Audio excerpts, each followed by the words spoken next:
I tell you what, good evening, everybody. Thank you for joining me.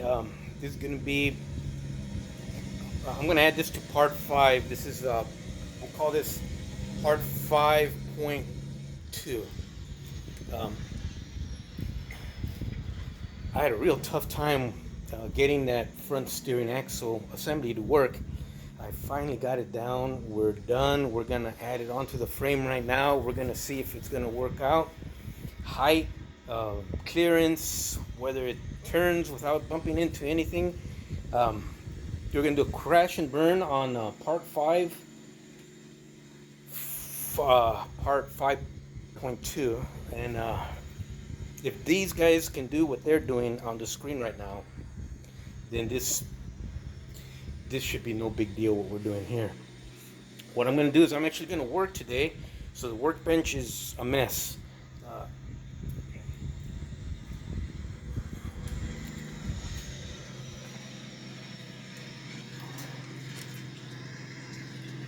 So let's get you guys.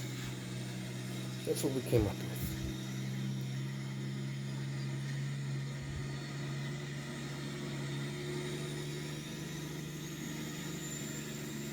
with. It came out a hell of a lot better after I tore into it.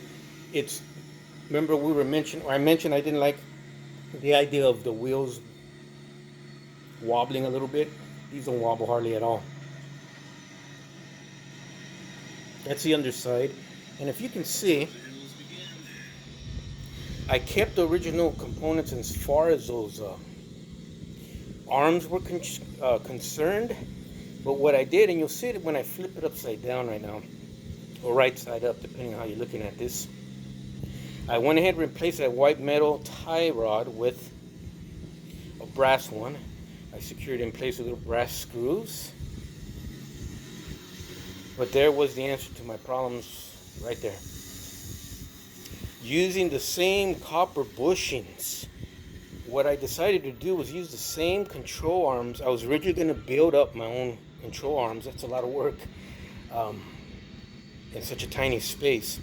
So I said I'm going to use the existing arms, steering arms, or whatever you want to call them, and I'm going to use the copper bushing that I installed inside those arms to solder a piece of brass strip onto that copper bushing on the outside part, and that will give me my stability once I add my tie rod in place, where those arms aren't going to bend anymore.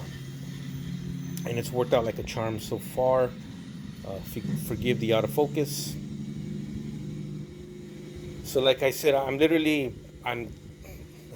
I'm a mess. I haven't washed up. I've been working on this for about a good solid hour and a half. I've been working on it throughout different periods of the day. Got other stuff to do. I took a long nap in the middle of the day. But I was not going to go to bed till I got this piece working the way I like. And there's wheel wobble on this is going to be almost zero. That's fantastic. I love it. I love the weight. So let's go ahead and zoom in.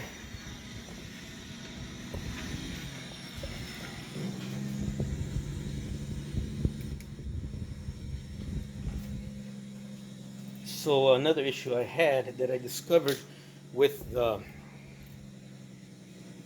your and I'm not knocking the product. I highly recommend Kitform Services and their white metal steering axle assembly.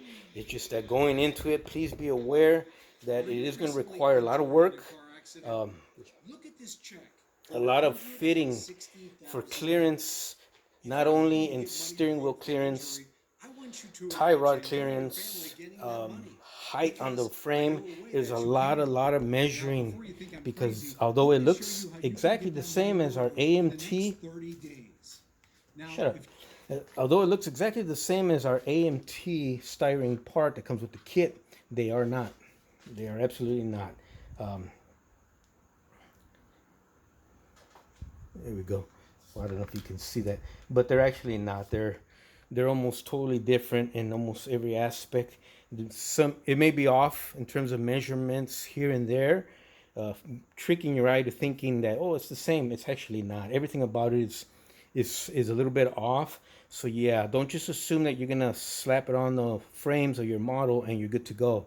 There's gonna be a lot of measuring for clearance, especially height as far as your wheels. You want your front of your wheels to match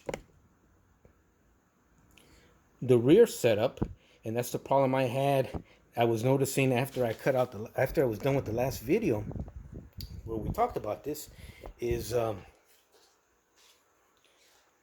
if it had worked and I had kept it on there, assuming without measuring like what I'm talking about, my truck would have sat like this. The front wheels would have been higher. The front axle would have been higher than the rear ones. I would have had a lowrider style, which I guess is cool. You know, me being Mexican and uh, lived and worked in East LA for many, many years. But I'm building a model of a Freightliner dump truck, of the real prototype that's running around down there in Austin. And I'm not trying to build something that Cheech and Chong are going to drive and go cruising down Whittier Boulevard. So I highly recommend the kit, but do be aware going into it. It's not just a bolt-on slap-on kit. Although it looks like it actually is not. It's going to require a lot of careful measuring and clearance all over the thing, even when you turn your wheels and stuff. So let's go ahead. This is bulletproof. I've tested it on the workbench. It's great. Once I dropped the tie rod in, it just tightened everything up, and I secured the tie rod with these little tiny little brass screws. And once I did that, everything tightened up. She's good to go. So let's see. Let me cover something else that's really, really important. Not only are you going to have to do work on the white metal steering assembly itself. Let's get all this background stuff out of the way. Okay. Focus in just right there. But let's use a tiny little thin pointer. What I had to do to lower the front axle because it sat way too high, giving it that Cheech and Chong lowrider look, is I had to actually cut my leaf springs here and here on all four sides to lower the leaf springs. I couldn't get this front portion to lower anymore. So what I had to do is, with my sanding stick, I went in there and sanded carefully till I got the height of this large member here, this support bracket. I had to sand that part down, I want to say about a 1/16 of an inch, to get the springs to sit down more correctly. So we're going to see if everything worked out great. Because I carefully cut with both a brand new X-Acto blade, sometimes with my Dremel cutoff wheel. The springs, when I was ready to glue them back down in their new lowered position, just dropped right in, and I just hit it with a little bit of Tamiya. Of course, I went in with thinner first. As you can see, these white spots, I had used paint thinner to get rid of the primer, so I could have that nice bond of bare naked styrene on bare naked styrene, and not have it become a gummy mess getting mixed up with the primer or any paint, stuff like that. Something you want to keep in mind when your connections you're going to be doing are going to be critical. Clean it up as best as you can so you get the best bond you can get. Let me see here. All right. So we'll talk off and on. This is going to be a crash and burn, part 5 or part 5.2, whatever you want to call it. You guys admire the model while I mix some, in this case we're going to use regular CA glue.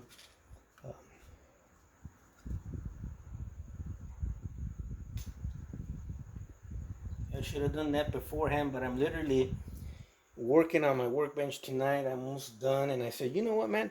Let me bring out the camera and film this part of it too. So what I do, this is going to be a critical component. I don't need it to come off or get knocked off years from now, and then I'm going to have to figure out how to repair it then. So what I do is in this part here. I cut out these little brass rods. I'll drill out the holes where this thing's gonna mount, and I drill out the holes on the tie rod to match. Measure them carefully so they all fit, and that will give me an additional, not only will help the bond process of the glue, but it'll give me a nice mechanical attachment point, I guess you could call it. So let's go ahead and do that. I wish I do have tweezers. Let's do it like this better.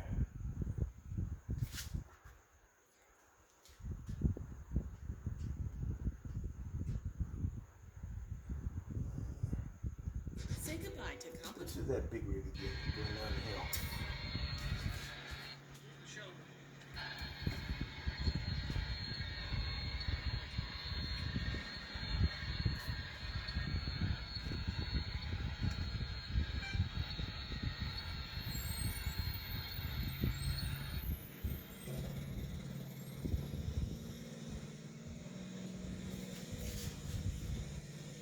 Hope I'm not blocking anybody's view, but if I do, I apologize ahead of time.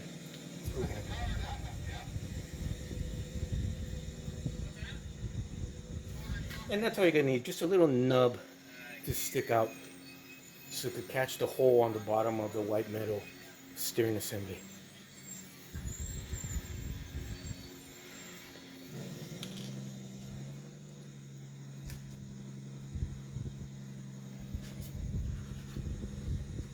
Let's do it left-handed. Are we on camera?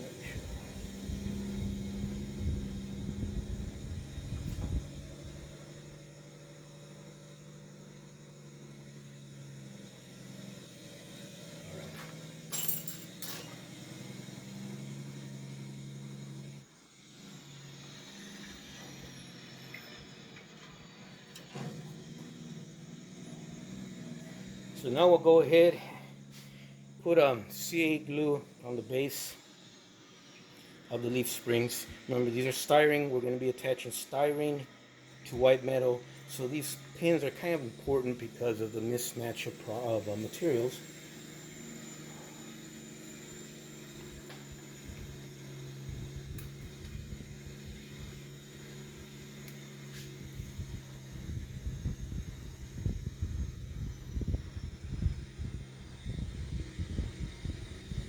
We're going to be a little bit generous with our glue here, so hopefully withstand the ravages of time.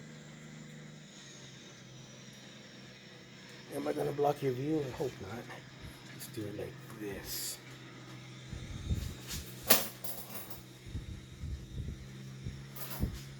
Alright.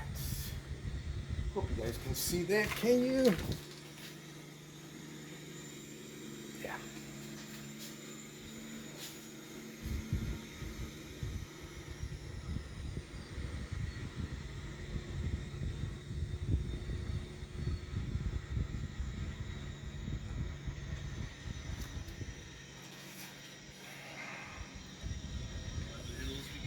So as far as mounting it on the frame, oh, that looks good.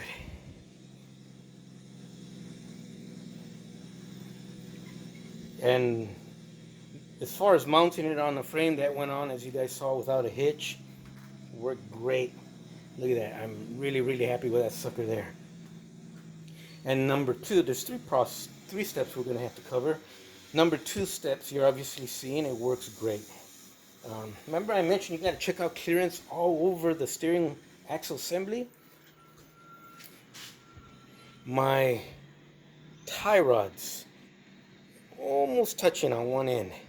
So when I say, if I highly recommend these steering axle kits from Kitform Services, but they're not bolt-on, just glue it on and you're good to go. It's going to require a lot of measurements, checking for clearance all over, up and down, back and forth, to get it just right.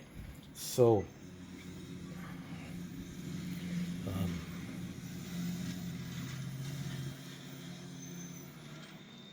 there's a little bit of daylight there. I guess it'll work, but I'm going to go back in there with an X-Acto knife and kind of shave that down a little bit. But in terms of everything else, everything else came out great.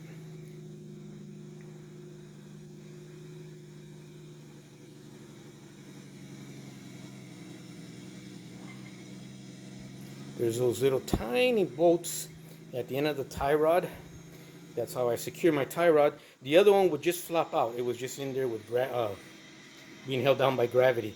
This one will not flop out regardless of what position it's in or anything.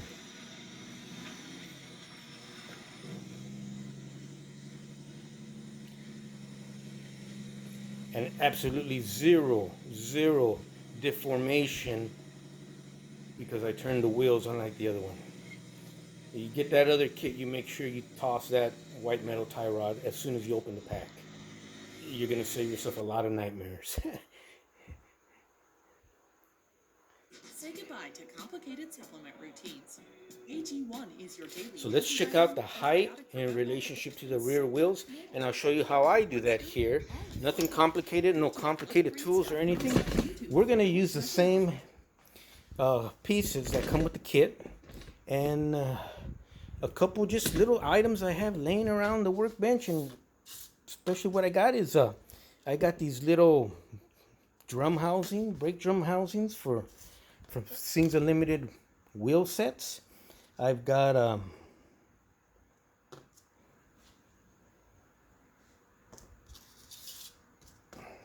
we'll use a tire from a piece of brass and a piece of styrene. Let's go ahead and measure out, make sure if this works. So what I'm going to do, using one of the metal steering axle rods, the steel ones that come with the kit, we'll put it in the rear axle like so.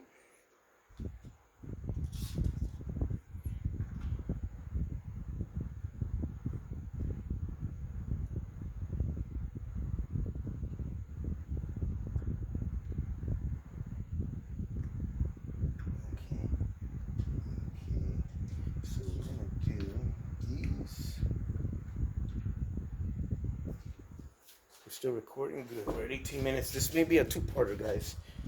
Forgive me for that. I wasn't planning on making a long video, but it's kind of the way it turned out. Okay. So I'm on my knees right now. I just got up. I checked the height. The height is perfectly equal in terms of the rails are perfectly flat. In other words, flat going across like that. They're not like this or like that. They're perfectly flat. We're going to measure the center of the diameter of the rear axle, which is represented by this steel rod, with the center where the tire mounts of the front axle here. We'll use a piece of brass. Make sure the piece of brass is straight. It sure is. Okay, we're going to rest this piece of brass on that axle and this front point on the steering hub, and if it sits straight and level like this, then the model is straight. She's good to go. If there's any type of lowering like that, then that means I got to go back and shim or cut or slice and dice. So this is part 3. This is the most important part of everything we've done so far as I'm concerned, because this is how it's going to affect the look of the truck or the Freightliner dump truck kit. And let's keep our fingers crossed. Make sure we don't crash and burn on this one. I'm on my knees right now so I can check the level. There we go. That's right. I want it. Oh, wow. Yeah. Oh, wow. That is perfect. Oh, man. It came out great. I'm getting up. Where are my calipers? Excuse me while I grab my calipers off the wall here behind the laptop. Okay.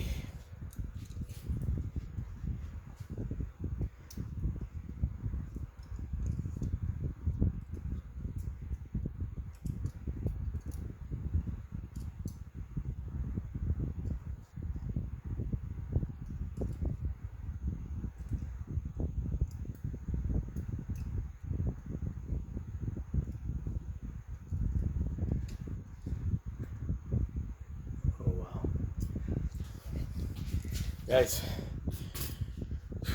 I think we got it. Now that I think, we actually got it. All right. Woo-hoo-hoo-hoo. Man, oh man. Um, is a perfect example of crash and burn. What me and a few other modelers kind of coined the little term we use here, goof it around. They parsley uses it, and if you run it into these roadblocks and you're like, oh man, what do I do now? You just want to walk away. And I got the camera at an angle, so I'm looking through the viewfinder, and I see that it looks like it's kind of sloping, but it's not. It's perfectly dead on. Let me straighten out the camera. But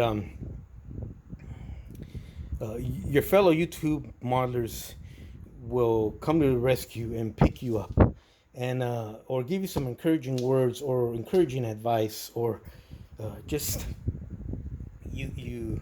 I didn't want to spend all day in here because I would have came out with a disaster. So I'm really glad it worked out.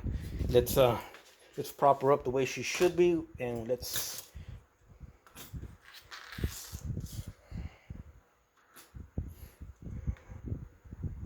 All right, there we go. Highly recommend this kit. Thank you everyone for encouraging me, sticking around. I see what Dave Parsley's doing over there. I listen to Tom Klein's words. Eric at his and her.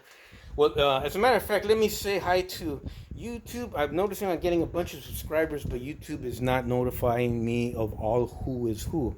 So the ones I do have in particular, I want to say, before I start, I want to say hi to Mopar Nut 62. Mopar Nut, I love the guy. The guy is just fun, amazing, and full of life. But check out Mopar Nut 62's awesome YouTube channel. But Mopar, I love that t-shirt, sir. I love that t-shirt. I want to say and I want to say a big thank you for the next couple of subscribers, new subscribers, especially out to Eric and his lovely wife over at His and Her HHQ, which is going to stand for Hobby Headquarters, I imagine. His and Her Hobby Headquarters, or His and Her HHQ. Eric and his lovely wife. It's a YouTube channel. And Eric, thank you for the kind, encouraging words, sir. I really appreciate that. And believe it or not, after we spoke, or we emailed back and forth, we messaged back and forth, I came here and started working on this. So, sir, I want to thank you because you kind of wore that final impetus for me to get up my ass and get this sucker working. So Eric, thank you for that. I also want to thank, and I hope I pronounced this correctly, Carolee Simon, or Carolee Simon.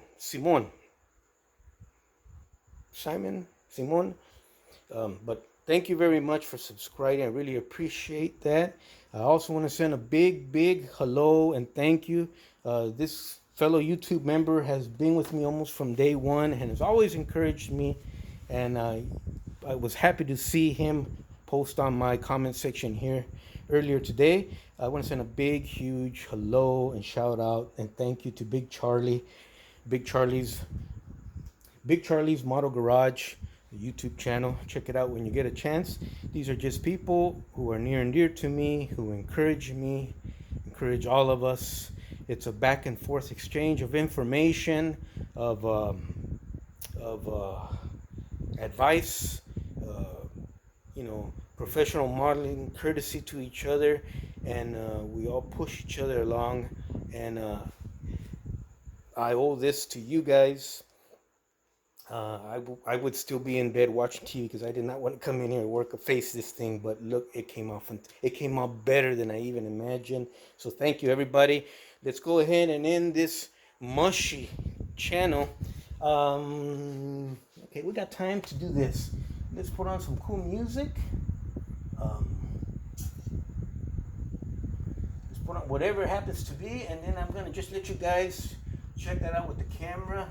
I know Tom Klein does not like this song, or at least this version of it, but let's just have fun with it. You guys take care. Check out the Oh, it came out.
Right, you guys take care. Love you guys. Have an awesome rest of your weekend. We'll get together here in a couple days. You guys take care.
Bye, you guys take care.